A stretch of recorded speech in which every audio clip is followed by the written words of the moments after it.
we're coming into autumn. We can feel it here in the UK, how last week was warm and now we are transitioning into the cold weather. And I thought that it was an amazing opportunity to speak to Tzeitel Calle from Sublime Health. Tzeitel is a holistic nutritionist and much more.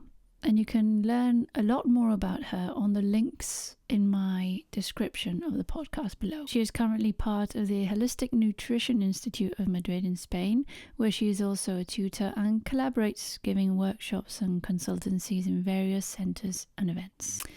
So Tzeitel Calle and I have been talking about the transition between the summer season and the autumn season and what we can do to understand and to support our body, our mind, and our spirit in this transition in which we see ourselves right into change from warm to cold, and we sometimes just look at the calendar and don't really recognize what's happening at a bigger scale and internally. So I'm happy to present on this first episode of Existo Radio in English, more to come, Tzeitel Calle from Sublime Health. Enjoy. Seasonal changes and changes in you. Detect your balance. We've just arrived in September, and a month like this brings daily changes and transitions for everyone in so many ways. And it's very obvious to the eyes and to our feelings, our senses. Things start to get cooler. School activities start again after the summer, and many people take advantage of the start of the calendar to set goals of the new school year. Nature also shows us out there that trees, the leaves change to brown tones and they fall. Insects are seeking shelter to build nests and survive during the cold months, and maybe even birds are migrating to warmer areas. The weather, the sunlight also transforms. Even the production of fruits and vegetables changes. There's so much that changes in this time of the year. And us human beings are in the middle of all this inevitable transition that happens every year, and we can't stop it. We really are just accepting it. We're looking at the calendar and follow that rhythm without even questioning it. As we question other things, we do not question the seasons of the year and what comes with it. So the episode that Tzeitel and I wanted to do today is about finding balance within change. I would like to first, Tzeitel, say thank you for finding the time today in our busy agendas, especially now with the school runs and all that. Thank you for being on Existo Radio podcast. Yeah, thank you so much, Alex. It's a pleasure. It's a pleasure. I'm very honored to be here with you. And it's also joyful, because we enjoy a lot to talk. So, and to share our knowledges. So we always do that. So now this time we're going to share with more people. So it's a nice thing to do. It's lovely. And we had this, I think we were really longing to do this in English as well, because you live in Belfast, I live in Bath. We are surrounded by beautiful people that not everybody speaks Spanish, and we have been doing a lot of things in Spanish, and now at last we're switching to English because of the community and honoring our community as well. So if you agree, we're going to go straight to the point with the title, Seasonal Changes in You, Detect Your Balance. So question number one, and we can start from there and pull strings. What happens to our body when we transition from a warm season to a cold season? Well, the first thing, the body is always gonna try to adjust to any changes. Nature is amazing, and everything happens for a good reason. As we know, everything is thought for a perfect aim and achievement. So the changes are there, and we just need to help our organism, our body, in order to those adjustments are we follow them, we support them. What happens in the body in a chemistry way, let's say, is that the body needs to keep and produce more heat than what normally needs to do while it's a warm weather. So whenever we are in a warm weather, we are more expanded, more relaxed, more we have the heat anyway. So these differences when we get into to winter, to a cold weather, are that the body needs to constrain, like the vessels. One of the things that happens is that the vessels constrain, I think you say, and is to narrow the veins so they keep the heat. That's one of the things. Also, the pores close in order to protect from cold. There's a dryness in the skin. The mucus of all our systems get drier, and this makes difficult for them to protect from viruses and bacteria.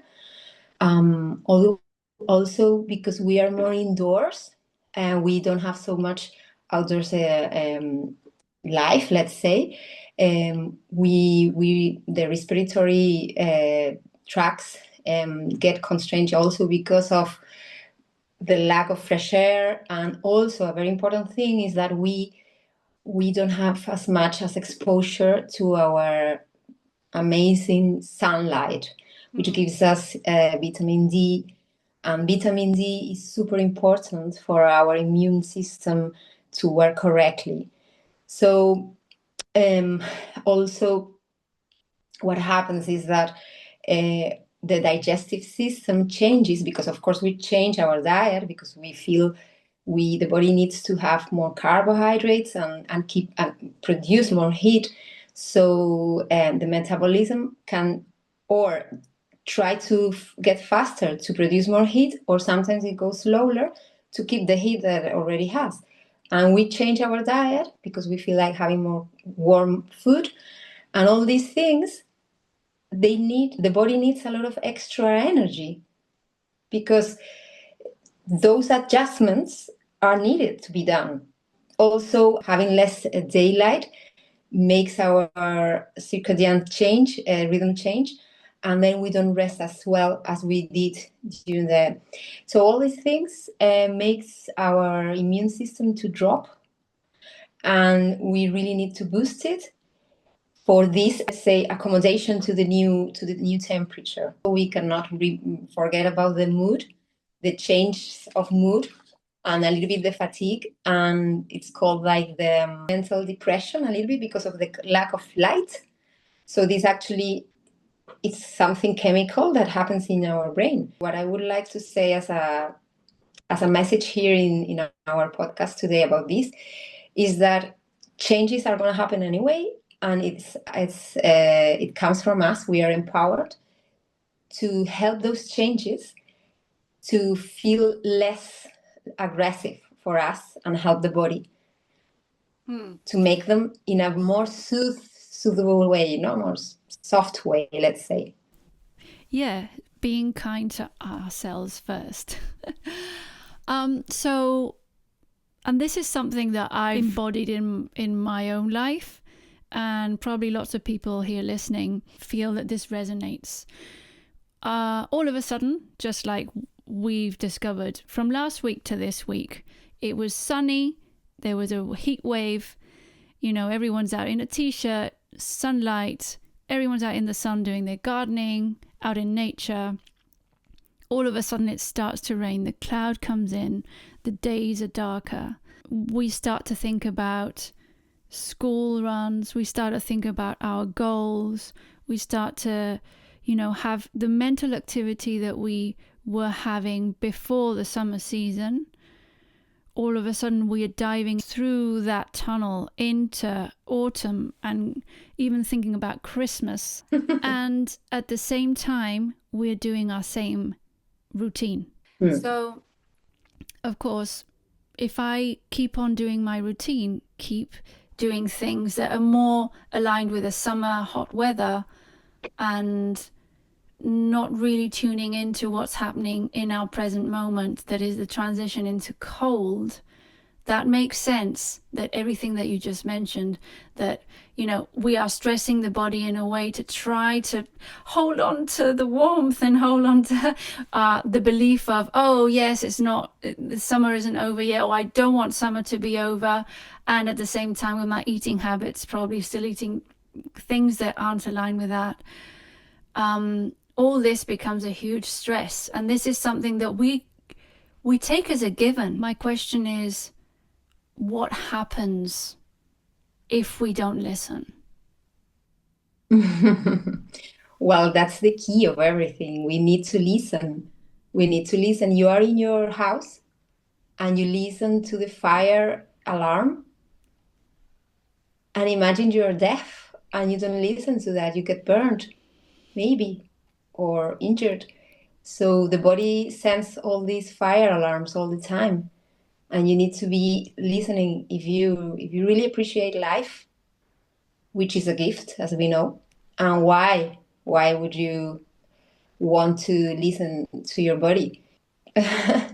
Your temple, no, you need to keep it at least safe and in order, let's say balanced. So you need to listen. This is the first thing. And one thing you were saying, that we hold on, no, we want to hold on. So the answer, let go. We should put this in big, let go everything. Yeah. It's okay. You have to, like, to be rigid and to be not flexible, to be trying to hold on to things. It's because you're fearful of losing something. And fear is the opposite to love, no? So just love what the changes are bringing to you, and you always get surprises with those changes. Also, we have to do it gradually. The worst thing that can happen to your body, for example, like traveling a lot to places where the climate changed so much, you can do it sometimes, but you really have to boost your body because it's very aggressive for the body. We are talking about the change of summer to winter. So if you have a little bit of time, you can gradually do this change with a little bit of knowledge and, for example, listening to our podcast and all the tips we are going to give. But if some change happens in your life, or you have to go from one season to the other while traveling or something, the key for me is to, maybe I'm answering to another question, sorry, but we can talk more about later, but is to have a routine all year long, all year through, because then those changes are going to come, or triggers, but you're going to be prepared. You're ready. How can we help and support our body during this transition, particularly from cold to warm weather?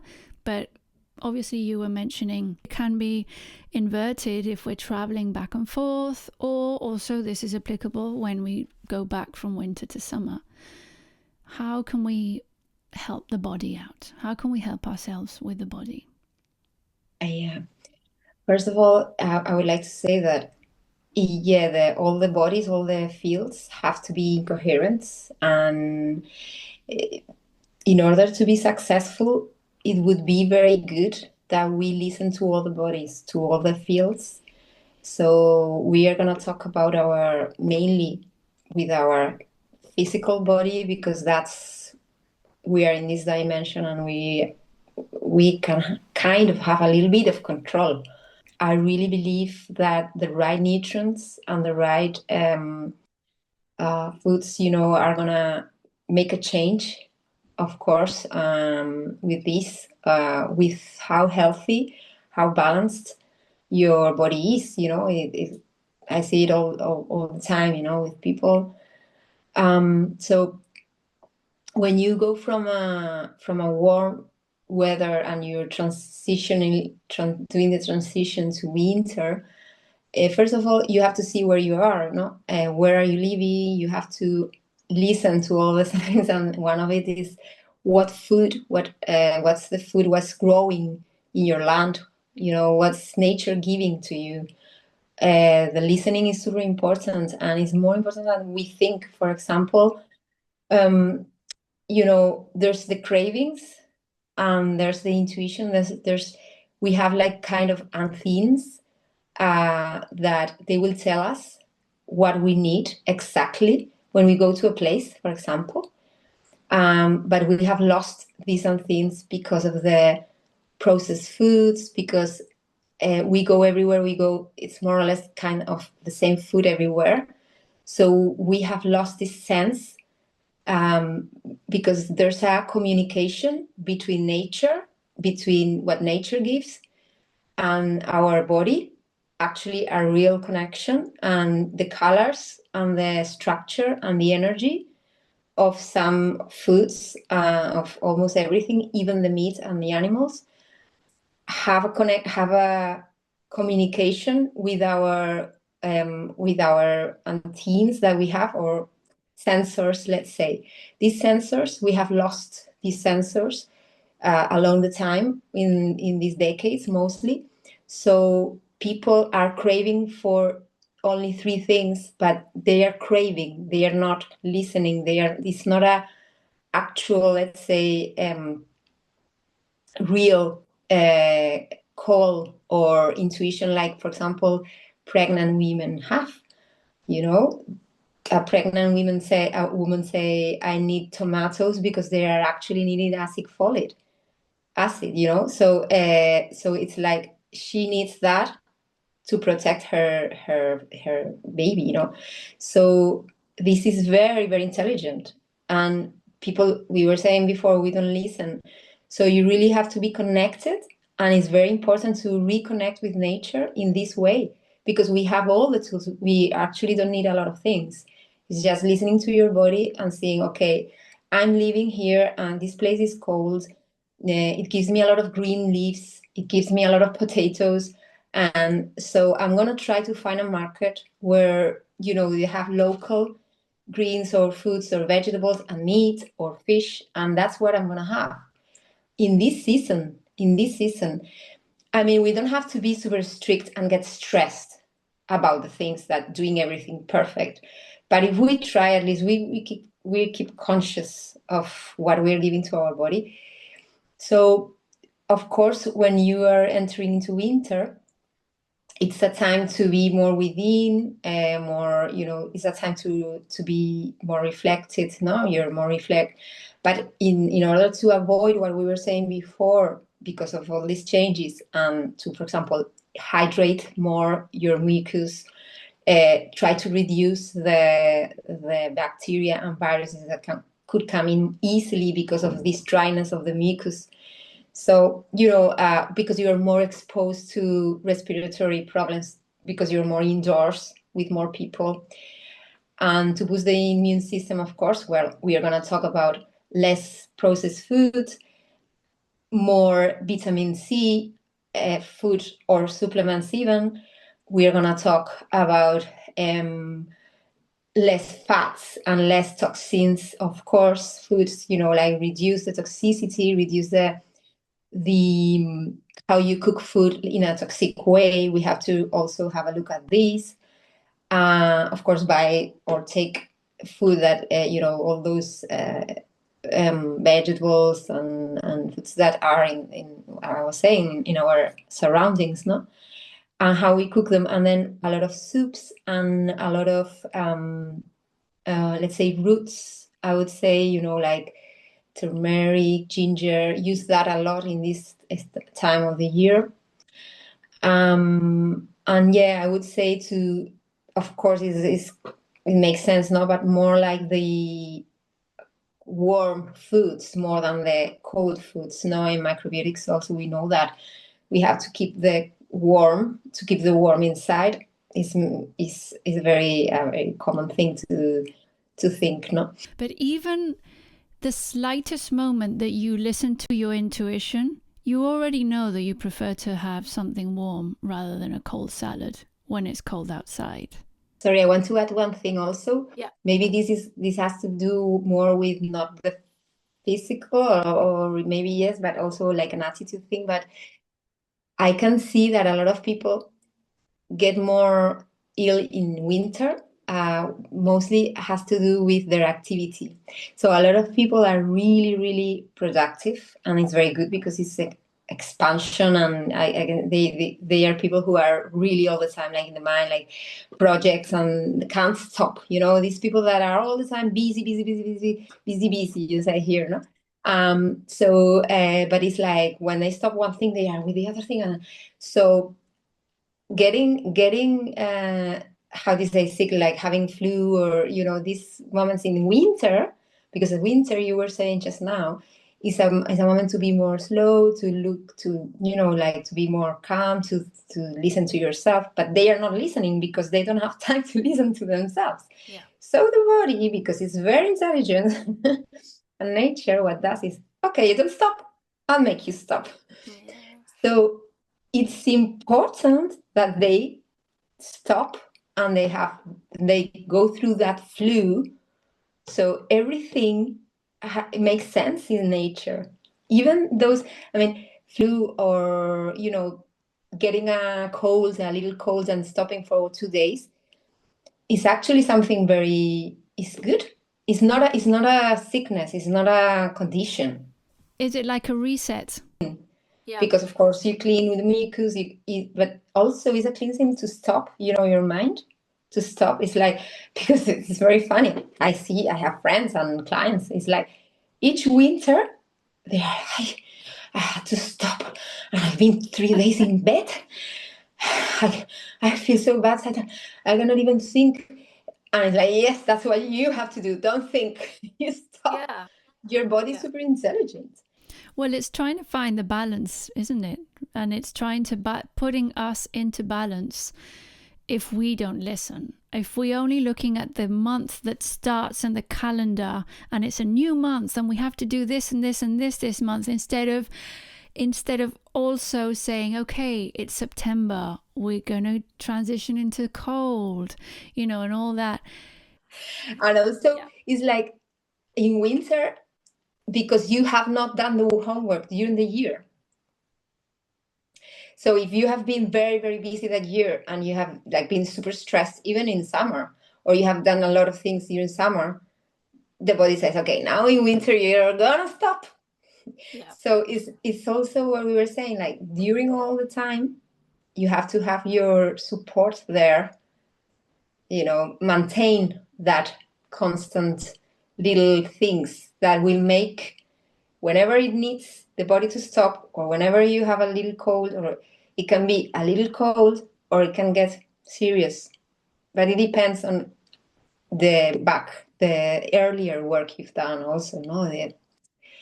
The lifestyle also, and the little daily things that you and me, we know a lot about that. And maybe you want to talk a little bit about that too. In terms of body, yes, routine.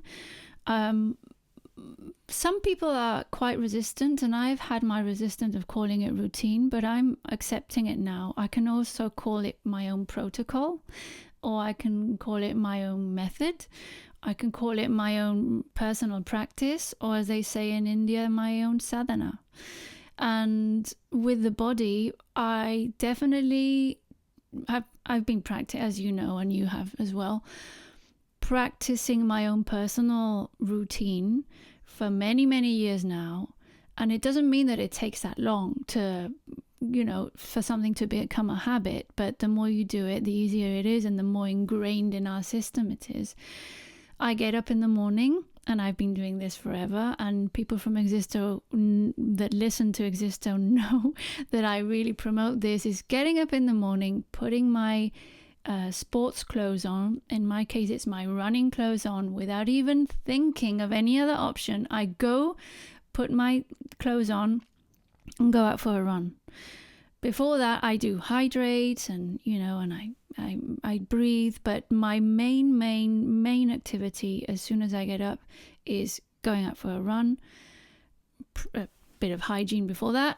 Go out for a run, and then do my 5K. Come back, and then I do weights. I do my one Kundalini Kriya, and then I breathe, and then I write, and that's my thing done. And I get up early, so I can fit it in because I do it on purpose, and I more or less take like an hour and a half or 2 hours to do the whole thing. I can compress it if I don't have much time, but there's always some kind of routine, because I feel that if I'm honoring the body that way and I'm training the body that way, I'm at the same time, or even more, training my mind, and that helps me to connect brain or mind and heart and elevate to spirit and find my answers, and for allowing my intuition to talk, whatever has to come that day. We can't plan that. Yeah. How about you? Myself, I do more or less the same as you. I always do or yoga, or sometimes I do first my journals, and this is something that I think is super important too, to wake up, have the first thought for God, or what your God is, but connect with that part. And then even if I have a lot of triggers that day to do, or things that comes to my mind, I really have this little battle, and I always win, and have my first thoughts for God. And then yes, it's always doing some exercise too. I have my glutathione. The first thing I have is my glutathione, and then I do my exercise, and then I have breakfast later on. But I try to have to move myself each day. It's better to do 15. Imagine you have a super busy day or busy week.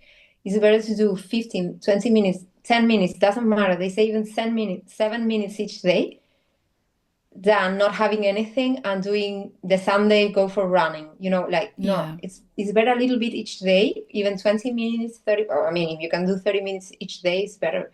You've mentioned a few things.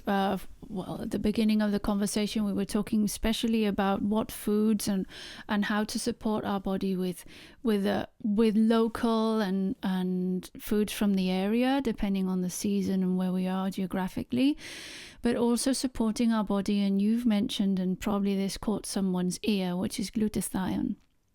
And this is something that I've been taking as well. And I haven't mentioned that after my daily sadhana, my routine, I've been practicing intermittent fasting for a long time, and I know that is something that's a totally different conversation that we'll talk about another moment at another time.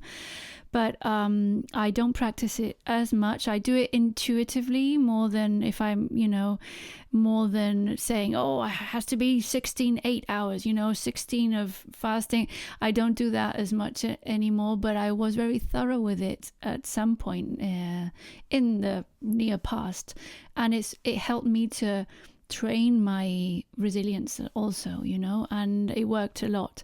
But what I do now is either, well, before breakfast I do have my glutathione, and then I wait for a little while, and then I do eat, and then I have my tea, warmer tea and everything to keep me warm during the day, and then eat my lunch later. But coming back to, and this is what I was saying about probably people who have caught their ear about glutathione, you're going to be the one who's going to explain this. I have noticed such an improvement, and I must say that I discovered this. We can call it a path also, this way of looking after ourselves, because I remember getting in touch with you when I was on a very, very busy tour, and I said, Tzeitel, please, can you recommend what supplements I should use, because I'm really tired, I'm traveling a lot, I'm sleep deprived, I'm working 16 hours a day, and there's a lot of stress and responsibility, or due to my responsibility at my job. And I remember you answered, well, there's other ways to support the system, and if you do it this way, you can try, and you would not have to depend on so many supplements than did. And there's so much information out there, and there's so much offer out there, that we do have to be very, very mindful of what source it's coming from. So I think this is going to be very useful for myself and for the listeners from Existo Radio about what glutathione is exactly, and how it supports our system, and the benefits of it. And you've told me many. I've seen so many testimonials about this. Mm-hmm. So the supplements or nutraceuticals that seems that it's a very trendy thing, or well, trendy since the 70s. We can say that we have to think that the vitamins, they were just discovered on the 60s. So nutrition is a very young profession, a very young study, it's a career, because it's all the time, it's something that we are all the time researching and needing to see, what's happening or why things are happening. So whenever the scientists, the people who research and want to do better, like to see why things happen, why are people having so many neuro inflammation or diseases, or people more young, younger and younger, getting like autoimmune, self-immune diseases too, or problems that weird illnesses, and it has to do all with inflammation too. So people who are starting researching and trying to do, they have a call to a purpose to do something better for the humanity, and they're into nutrition and into health. They study what's happening, why this is happening. No? So there's some scientists who have been, with glutathione, is the nutrient, is the molecule that is more searched of any of others, Wow. even more than vitamin C and everything. It's because they call it the molecule of life, and it makes sense. Why did I tell you that you don't need more things, or you would need less supplements? It's because the molecule of glutathione recycles, protects, organizes, controls all the other antioxidants. The vitamin C cannot do its job if there's no glutathione. It's like the CEO, it's like the master, So, and it's present in all the cells of our body. So it's very, very important. It's the second thing more abundant in the body after the water molecule.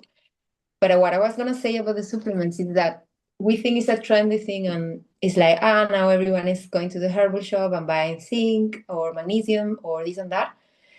But actually, because I had my own research, and I was like, I'm a nutritionist and I need to help with diet, but I'm doing a lot of nutraceuticals myself. I'm doing a lot of supplements.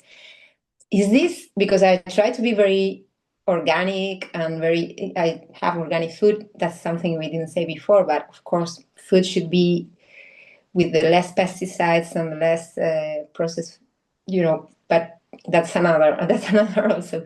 But myself, so I was like, if I don't have processed food, but what happens with the supplements? No, so I did my own research years ago, like 3 years ago, I remember, and it's true when you study nutrition that cavemen, they had the meat or whatever they had, but then they did their own supplementing their diet with getting the roots from the soil, because the soil has a lot of vitamin B12, for example. So whenever they didn't have the hunting times, they didn't have a lot of, how do you say, caza, no? The meat, the meat, the animals. Prey. Yeah, the prey. Whenever it was a time to, they got that vitamin B12, for example, from the roots. So we have always, human beings are always supplemented. So we evolve and we use the tools we have.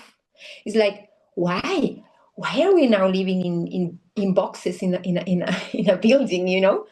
Well, before they used to live in nature with the cottages and all that. Or in the case, yeah, but we evolve. So we use nature because the buildings are made of materials that come from nature. Yeah.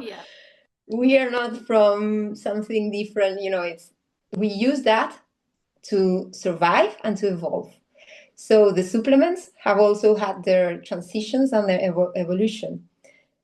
So before we took that, but we use our intelligence and the science and the modern tools we have now, and we produce these supplements because we need them. Today is very difficult. It's very difficult to have all the nutrients in our diet. It's impossible.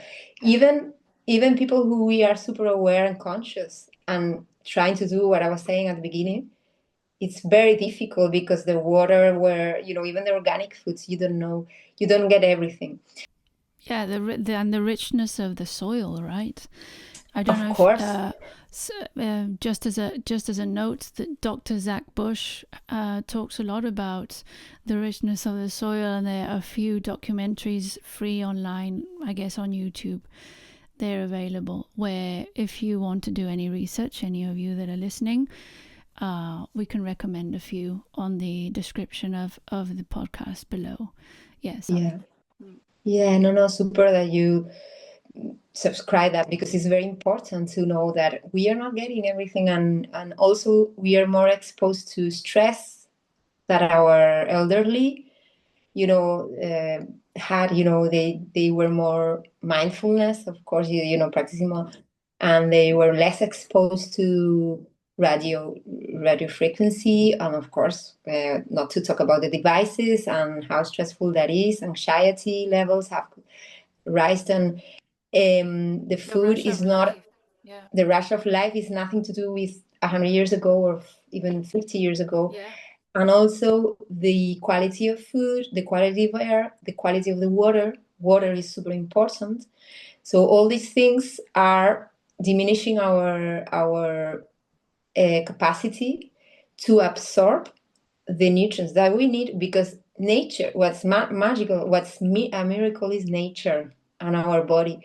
Is not the supplements that you get, is that already we used to have the molecule of, for example, in this case, glutathione. I want to explain now just very briefly, but we always had the molecule there. We were able to produce, because glutathione is produced inside our cells. It's us who produce it, who builds that molecule. You don't need anything, no? But nature gives you the precursors. Normally, that's how it works. That's why we feed ourselves, to use those precursors, to have the links, to produce the chemistry, to build the blocks, the proteins, and everything that we need to survive. No? So everything is there, but because of the evolution also, depending on how this evolution is, like now with the processed foods, we don't have these precursors. Just one question. A precursor is what triggers the production of? Yes, exactly. It's something that you need to build. For example, the precursor of glutathione, you need 3 amino acids. So the amino acids are like the bricks that build a protein. The molecule of glutathione is a protein, and it's built through 3 bricks amino acids, which are glycine, acid glycine, and cysteine. So those other 2, they are in nature. So those 2 are precursors that we have already in our foods, because they are not vulnerable to heat. But cysteine is very vulnerable to heat. So whenever you process, so for example, broccoli, raw meat, raw milk, and some other little vegetables have a lot of cysteine. So you eat that, you produce glutathione. Before, my grandmother, remembers, she used to have raw milk.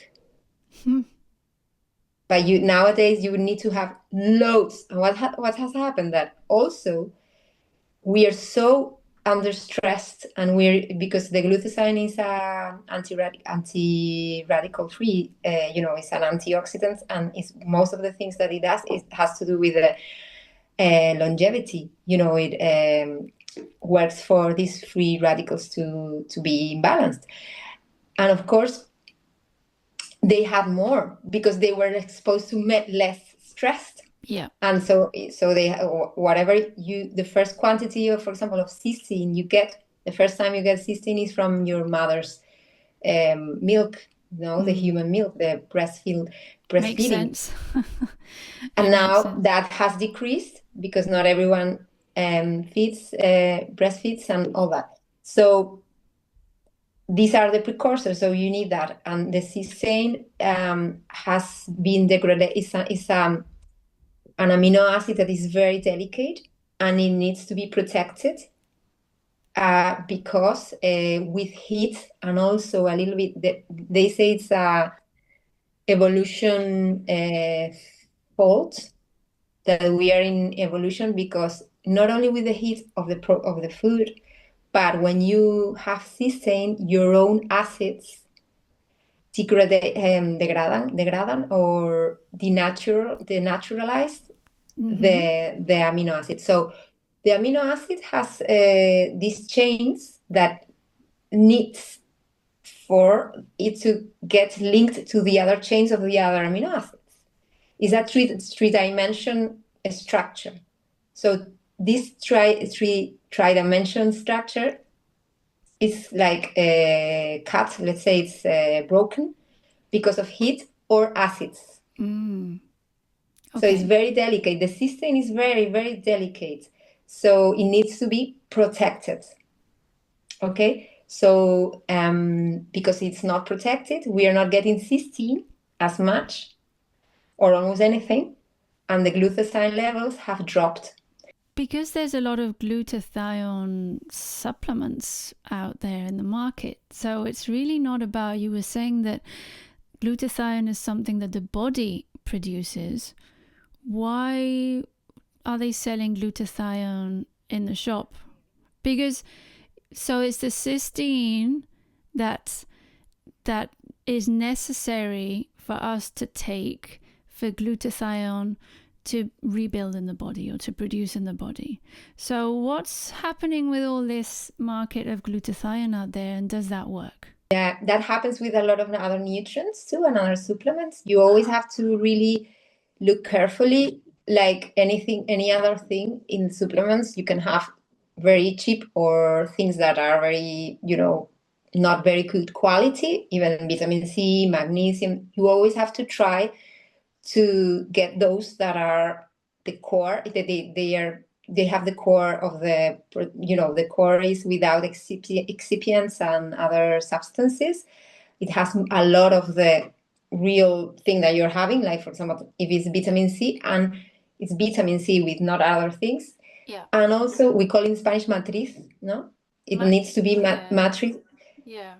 And also it's to be less produced, less, processed, let's say.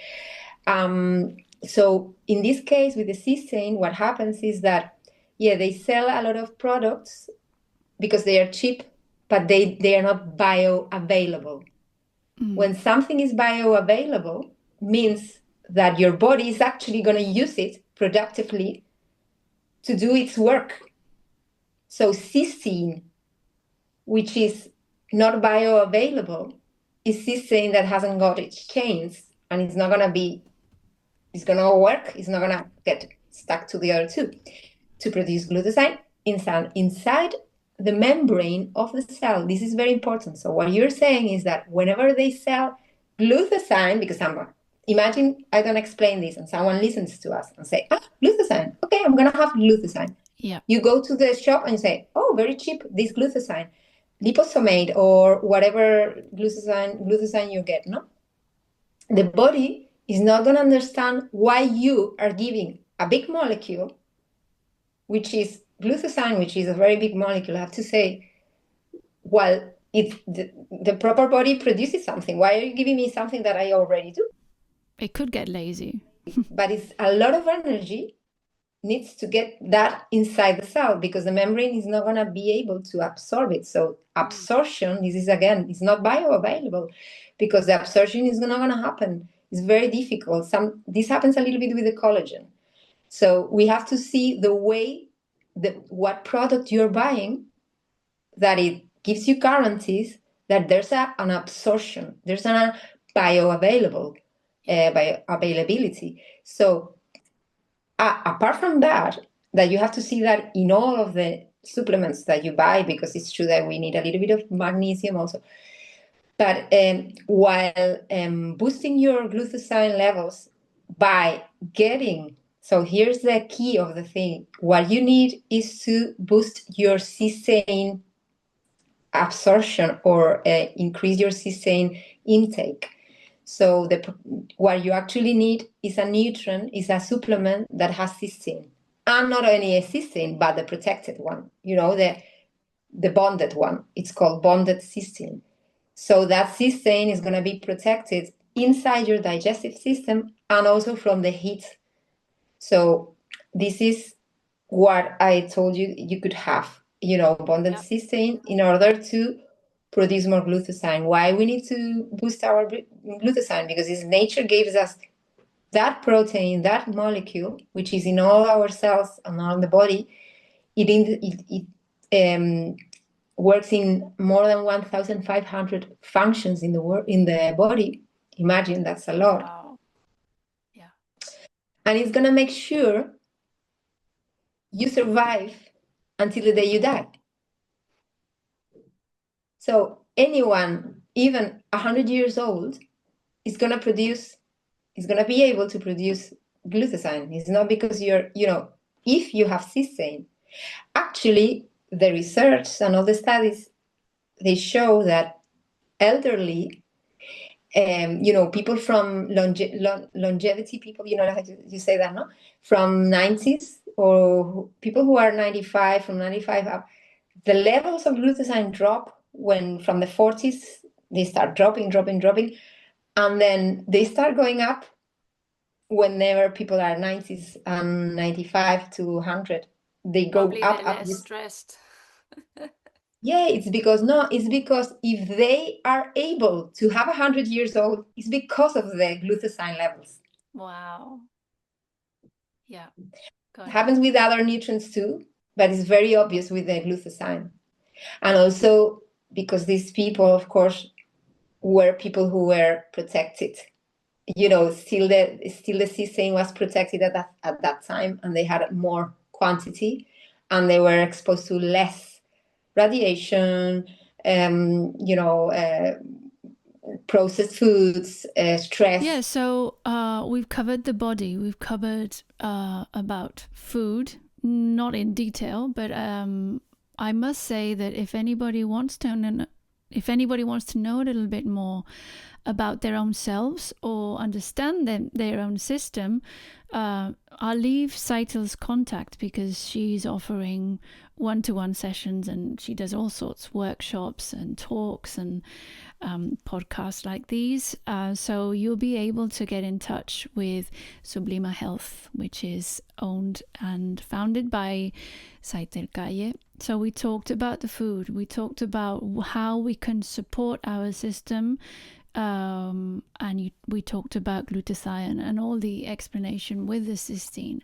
And we know that, as what we were saying, with listening to the times and listening to the environment and to ourselves within the environment, it's about also filtering the information that we get about supplementation, because it's very, very important. It's they have a cost, and that cost involves a lot of energy from our side to be able to, to invest in the proper ingredients that we're putting in this big bowl of soup that is called human existence. So moving forward, if you want, what would you advise, and we can both share, how can we transition in a kind way from the mind perspective. And if you want to link it to the spiritual perspective, mind, emotion, spirit, what would be your advice as an approach to transition through the summer season into a busy autumn winter season? Busy as in school starts, we have goals, you know, all those places we're directing our energy to and that we want to accomplish, all these things. And also going from holidays to work, things like that. Yes, yeah. First of all, it's what we said before. I would say, Alex, and I think you're with me again. Like, let go what is not useful for yourself anymore. Be very open-minded and flexible, and embrace what's coming. All the year we have to do little exercises. We exercise our body, but it's true that we need to exercise our mind each day with a little thing. I think it's very important each morning to do your journals and to write down what you think you deserve in your life. And while thinking and writing something is super powerful.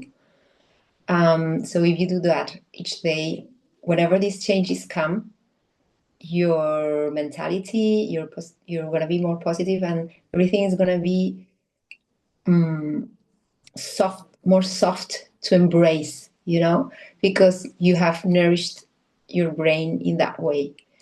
It's a continuous work. It's not something that you do one day. You have to do one day for the first time, but then you need to be constant. The attitude, your attitude is something that you decide. You can decide to be a victim of everything that's happening to you, or you can decide to be your own hero. You decide. So it's making a decision, and it can be in any second of your life to decide to be with life or against life. Having addictions, listening to the news all the time and all the scary things they try to put us, that's also a way of nourishing yourself and to feeding. Like, nutrition is not only what you put in your mouth, it comes through your eyes, it comes through your ears, the music you listen to, the vibration of the music you listen, the vibration of the food you eat, the vibration of the people. When I say vibration, we can talk about the spirit of the people that you're surrounded by. It's gonna calm your nervous system or make you more anxious also. So all these things, you need to be a little bit aware. Not like, again, we don't need to be like extreme with anything. But yeah, to be a little bit aware and do the little work each day. So whenever we change, we have these things that we come from one season to another, or something happens. You already worked. You have already the work done, no? And whenever we start with a lot of activity and we have a lot of things to do in a busy day, but we came from I would say maybe you have to really make time these days to have your morning meditation, if you like to meditate, and breathe. And maybe some people who are more religious or more spiritual connect with the intelligence source or with God or whatever. That's super important, because when you do that, you work on your abstractal mind, which is a field, we have the rational, we have all those, each thing it has its importance, but the abstract is gonna help you to imagine and be creative and organize things in a way that you wouldn't even imagine when something happens, because it's gonna work in another way, without the thinking, without the rational. But you have to cultivate that, because it doesn't have any judgment. Like, whenever you think about God or something that's helping you, what people call it universe or whatever, each of us, we cannot say it's this way or the other. You can imagine it in a very different way, but it's yours. And that's working on that is going to help you. Working on that abstract part, on your creativity, on your ability to adapt to the new things that happen. It's going to be more quick, more fast. And it's your capacity to, your flexibility to adapt to the new. It is the resilience. So, yeah, like a baby, when something very wrong happens or it falls to the floor, or doesn't have something that he wants or she wants, starts crying like crazy. You see the baby crying, and you think that's the end of the world for the little human being. And suddenly, like 2 minutes later, she's happily playing with someone else, or happy looking at the sun, or looking to a bee. Why? Because it's living the present moment. It's not because it's a child. It's because it's living the present moment. And so let go of I was having this, I'm not having that. Okay, cry for a second, be like in that mood for a moment, but you are now in this. You are now in winter. You now are, you now have to be busy. You're not in the beach anymore, So it's like embracing that present moment. Yeah, I agree. I was envisioning a castle when you were talking, and I would say that doing our personal practice each morning, and I agree with the mornings, because then you get hooked up with the rhythm of the day and you've got things to do, and then the energy, for me, at least for me, is not the same in the evenings, not even in the afternoons and in the mornings. So it's embracing how each one of us are. I embrace how I am, and I respect how you are. I'm probably not gonna do what you do, because you are you and I am me, right? So everything that we're saying here, in terms of what routines work for us, obviously you can adapt to your own thing, whoever's listening. But coming back to my castle analogy, is like every day I am building my castle of truth, right? And I'm putting the bricks up again, or at least checking that every brick is in place. Every brick of my truth is in place. And as I've been doing this with my own practice, I become, 1, more resilient, and 2, more resistant to what's coming from the outside. So resilient to change, and to be able to transform whatever comes from the outside, transform it or transmute it into something that can be more loving, or just take that ingredient, the ingredient that works for me. And then the other one is being more resistant in terms of being able to be strong enough to say no when it has to be no. And this is what you were saying about people around you with their energies. We are so many people. We're billions of people on planet Earth. We don't all have the same energy, and some align and some don't, because of each one's story. So if I don't align with someone, before I was trying to do my best to either fit in the situation or that person to like me, and maybe that energy changes, and now myself, and I'm not recommending this, but it does work for me, and I know that it does for you as well, is like we set our boundaries, that with good foundations every day we can just open our doors. Whatever comes in, whatever goes out, it's fine, because my castle is on a solid foundation. And that year after year, and what we're doing now, we're going to notice, like short term and very long term, like in 10 years time, we're going to notice if we've been looking after ourselves now, right? You know that better than me, because you have lots of patients, clients, and people who ask you a lot about, oh dear, I'm feeling this, or I've got this illness or disease, how can I treat it? And you help them with treatment. But obviously having this personal routine is going to help one to understand oneself, and not having to go outside as much to seek for help, We seek for help when we're in a very challenging position, right? But we can prevent that. I love that you come with these subjects because it's something, very, So I have to say that what happens is that if it's impossible that you fit with everyone and everything, it's impossible. So, but if you try that all the time, nature is very intelligent again, and everything is for a reason. So if you try that all the time, you are suppressing. If you don't honor yourself first, if you don't do what you need to do first, you're gonna get very angry with yourself, and there's gonna be an incoherence, because there's a point where you cannot get more. You cannot do more of that. It's impossible, because we need to be genuine, no?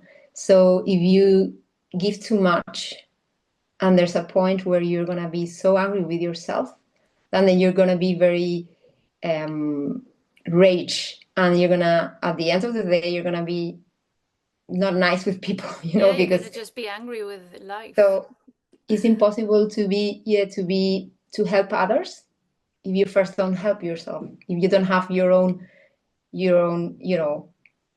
needs. So the first is not a selfish thing. You need to look after yourself and to put boundaries. It's like money or the energy or time you give to people. You cannot give all the time money to be because I'm super generous, and but you need to feed your daughter, or you need to so you have to manage all that, and the energy and the time for others is the same, and the trying to fit with others is also So that's very, very healthy to do, to learn how to respect everyone and know until where you can give or not. We're saying about the frequency of the people and the energy. Sometimes they match and sometimes they don't, and if they don't, you cannot go lower, of your frequency or your peace. You have to maintain yours to be able to have to continue doing to survive. So as you were saying at the beginning of this conversation, you said listen, and we were talking about listening to the transition from warm to cold, but now we're coming back to the listening within ourselves to be able to support ourselves from our truth, and from that state of belief, from that state of calm and peace, because we are holding on to our belief system that has been cultivated because of our personal practice. It's all linked. Then we're just walking along life, transitioning through life in this existence with such a much easier way and approach to everything and anything that comes, right? From what we're intaking in so many ways, from our food, through all our senses, and beyond, because we haven't even touched the spiritual part, but I think we are touching it now with this conversation, because in the end it's as simple as listening to oneself based on one's truth is the biggest spiritual act I think that we can do. I don't know if you want to add anything there. 100%. Because everything starts inside, as we know. So you really need to learn who you are first, and understand yourself and look after yourself, then your little family, close family, then your little community. And that's what you're here for. Trying to please people who you don't even know, this thing of trying to be super famous and like to be liked by people strangers that you don't even know, that don't care, is a very unhealthy thing, I think, and insecurity, So you're here to know who you are, to understand yourself first, and that empowers you. Sovereignty, is a sovereignty that it's gonna be super powerful, and then your family, and then your friends, and then your little community, and that's a lot. And we are a little bit expansive people that we are here sharing. If it goes to more people, super. But that's not our purpose. Our purpose is to, share that, but in a nice way, because it's our call. But actually, if it's not first inside of us, it's very difficult that that message arrives to someone else. And it's everything inside. And at the end, working in actually, the winter time is very important because we are more within. We are less sociable. Not that we don't say hello to our neighbor, but less outdoors and all that, and we have more time. It's so clever, everything. It makes it clever.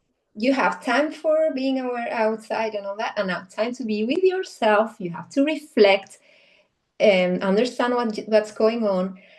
And we haven't talked also, Alex, about the programs the software we bring. Those. That's another.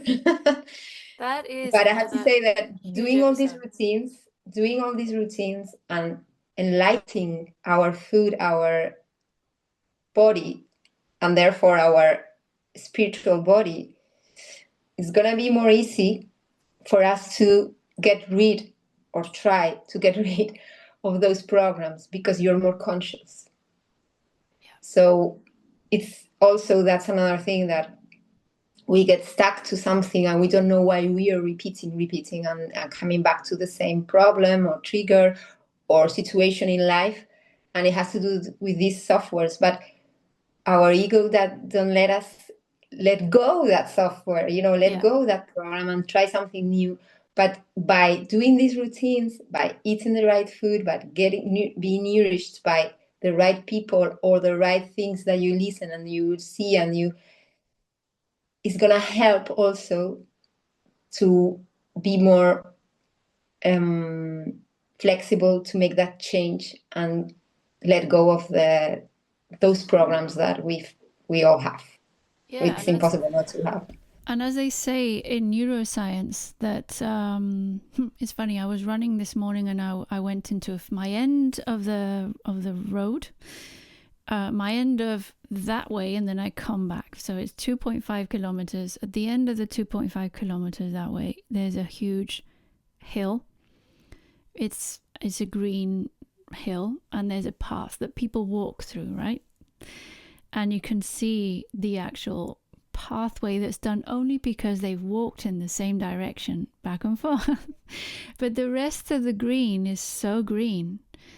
So as they say that in neuroscience, they make that analogy, because if I decided to walk more to the right or more to the left, the path would open somewhere else in a different direction. And the one that was tread on for ages would just grow green again.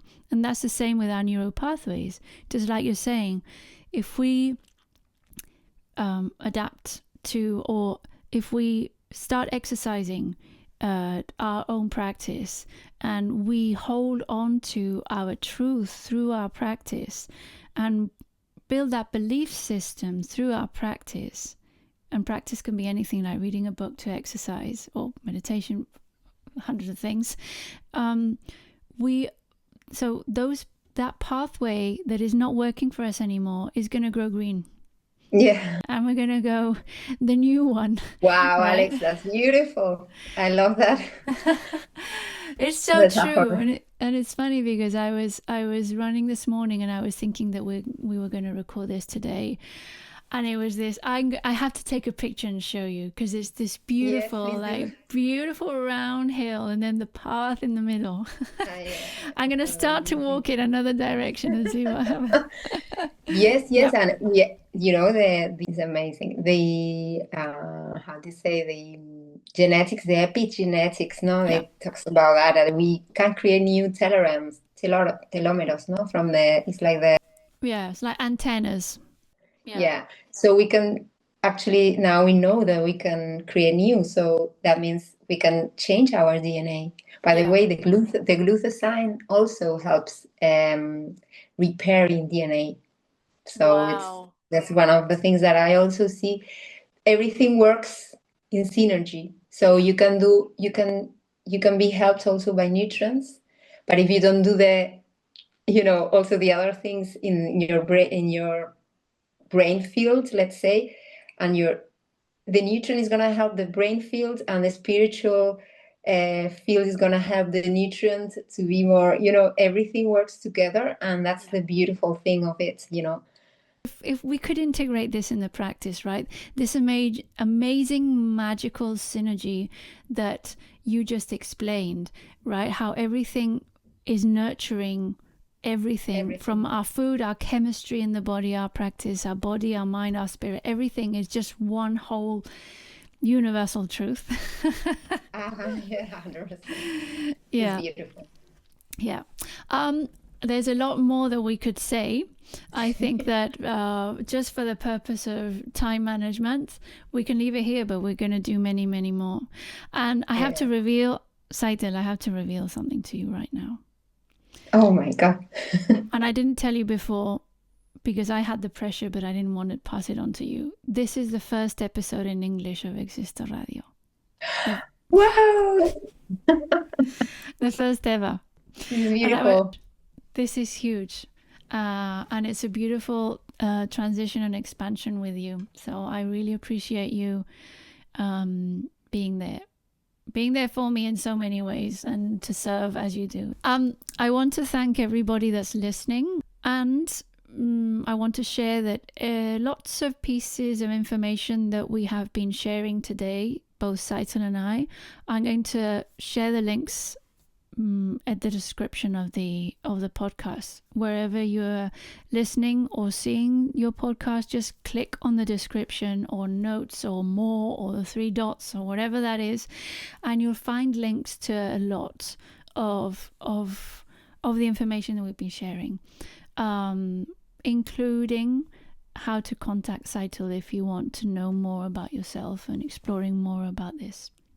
So with that said, thank you so much. Thank you, Tzeitel. It's been very special. Thanks to you, Alex. Yeah. I'm super honored, seriously, and super happy to be your first one, and that's amazing.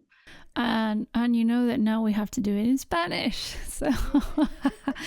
So yeah, if anyone wants to listen to the same thing in another language, stay tuned because the next chapter is going to be in Spanish. Thank you very much, and we'll see you or hear you very soon. Bye bye. Lots of love. Alex, of course.